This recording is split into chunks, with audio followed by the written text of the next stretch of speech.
অসন্তোষ ছিল মাঠেই। পরের সংবাদ সম্মেলনে এসেও টিভি আম্পায়ারের সিদ্ধান্ত নিয়ে সমালোচনার তীর ছোড়েন, আর তাতেই শাস্তি পেতে হলো ওয়েস্ট ইন্ডিজের কোচ ড্যারেন স্যামিকে। ম্যাচ ফির 15% জরিমানা করা হয়েছে তাকে, আর নামের পাশে যোগ হয়েছে একটি ডিমেরিট পয়েন্ট। ওয়েস্ট ইন্ডিজ ও অস্ট্রেলিয়ার সদ্য সমাপ্ত বার্বাডোস টেস্টের ঘটনায় এই শাস্তি পেয়েছেন স্যামি। ওই ম্যাচের দ্বিতীয় দিনের খেলায় দুটি গুরুত্বপূর্ণ সিদ্ধান্তে নাখোশ ছিলেন স্যামি। একটি ছিল অধিনায়ক রোস্টন চেইসের এলবিডব্লিউ, অন্যটি সেই হোপের ক্যাচ। দিনের খেলা শেষে সংবাদ সম্মেলনে এসে দুটি আউট নিয়েই প্রশ্ন তোলেন স্যামি।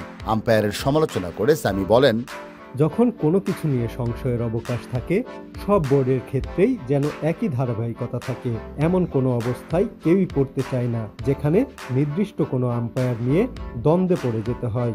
এরকম যখন একটির পর একটি সিদ্ধান্ত দেখা যায়, তখন এই প্রশ্ন উঠে যায়। আমি খেয়াল করেছি, বিশেষ করে এ আম্পায়ার আমার সঙ্গে তার কিছু একটা শুরু হয়েছে ইংল্যান্ড থেকেই। ব্যাপারটি খুবই হতাশাজনক। আমি চাই সিদ্ধান্ত গ্রহণে যেন ধারাবাহিকতা থাকে।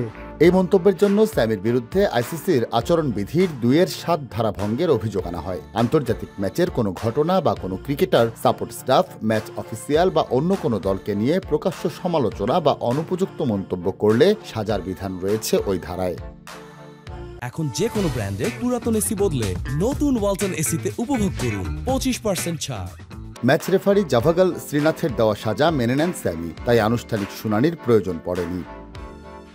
সিরিজে পরের 2 টেস্টে মাঠের আম্পায়ার হিসেবে থাকবেন হোলস্টক। মাঠ এবং টিভি আম্পায়ার হিসেবে এ পর্যন্ত 25 টেস্ট, 90 ওয়ানডে এবং 81টি টি-20 ম্যাচ পরিচালনা করেছেন এই দক্ষিণ আফ্রিকান।